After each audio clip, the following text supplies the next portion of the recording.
बच्चों, इस क्लास में हम लोग एनसीईआरटी के एक्सरसाइज 5.6 का क्वेश्चन लगाएंगे। फर्स्ट देखिए, इंस्ट्रक्शन दिया हुआ है, if x and y are connected parametrically by the equation given in question 1 to 10।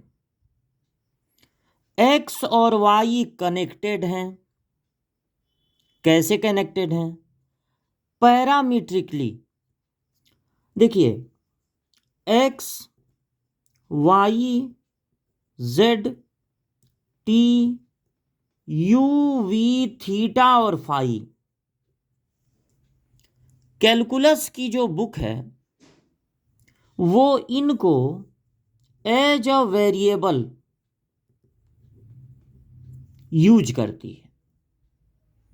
ये सब बिना कहे वेरिएबल हैं। अगर आप डिफरेंशिएशन कर रहे हैं, इंटीग्रेशन कर रहे हैं, कैलकुलस का कोई भी पार्ट आप लगा रहे हैं, तो x, y, z, t, u, v, theta, phi, इनको बिना कहे समझ जाना है कि ये वेरिएबल है।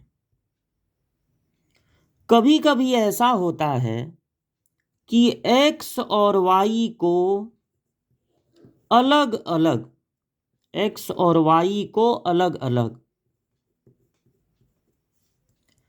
किसी और वेरिएबल के टर्म में डिफाइन कर दिया जाता है। अभी तक आप यही देखते थे कि एक ही इक्वेशन में एक्स और वाई दोनों रहते थे, लेकिन अगर एक्स और वाई को अलग अलग किसी और वेरिएबल, तो यहां पर कोई और वेरिएबल कौन है, टी, के रूप में डिफाइन कर दिया जाए, तो वो जो टी के रूप में, आप टी के रूप में डिफाइन करिए, जेड के रूप में कीजिए, थीटा के रूप में कीजिए, फाई के रूप में कीजिए, तो वो जो टी या थीटा या फाई, वो जो दूसरा वाला वेरिएबल है, उसको पैरामीटर कहते हैं। तो यहां पर दिया है एक्स और वाई एक दूसरे से कनेक्टेड हैं पैरामीट्रिकली, मतलब कि टी के द्वारा एक दूसरे से कनेक्टेड हैं। अगर आप दोनों जगह से टी को एलिमिनेट कर दें, मतलब इन दोनों से एक ऐसा इक्वेशन पाएं कोशिश करके जिसमें टी ना हो, वो मेन इक्वेशन होगा।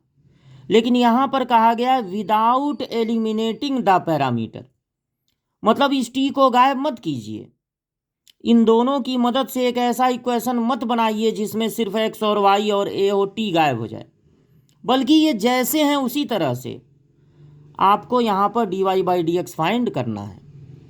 तो आप करेंगे क्या, यहां से आप एक्स का डिफरेंशिएशन कर देंगे विथ रिस्पेक्ट टू टी।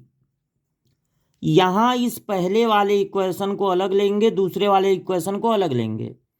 इस पहले वाले इक्वेशन में आपको कौन से दो वेरिएबल दिखाई दे रहे हैं, एक्स और टी, तो आप यहां एक्स का डिफरेंशिएशन कर देंगे विथ रिस्पेक्ट टू टी।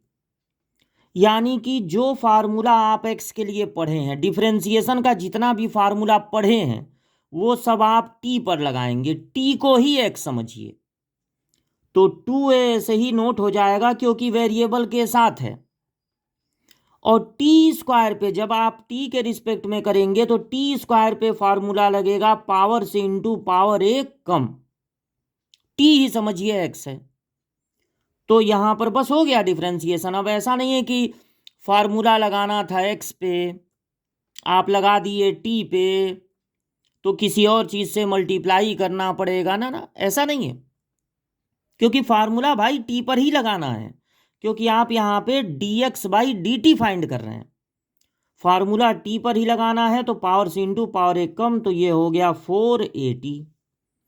यहां पे आप y का डिफरेंशिएशन कर देंगे विथ रिस्पेक्ट टू टी, यानी कि सारा फार्मूला टी पर लगाएंगे, एक्स के लिए बना हुआ फार्मूला टी पे लगाएंगे। तो ए को ऐसे ही नोट कर लेंगे क्योंकि वेरिएबल के साथ है, टी भी क्या है, वेरिएबल। और यहां फार्मूला लग जाएगा पावर से इंटू पावर एक कम, तो ये हो गया 480 क्यूब।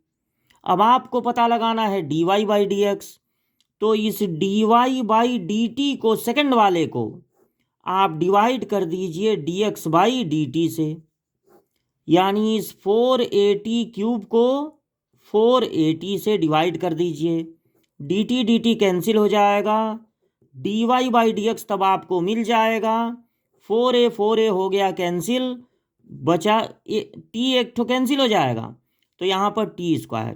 तो यही आपका आंसर हो जाएगा। आपको फाइंड करना था dy/dx।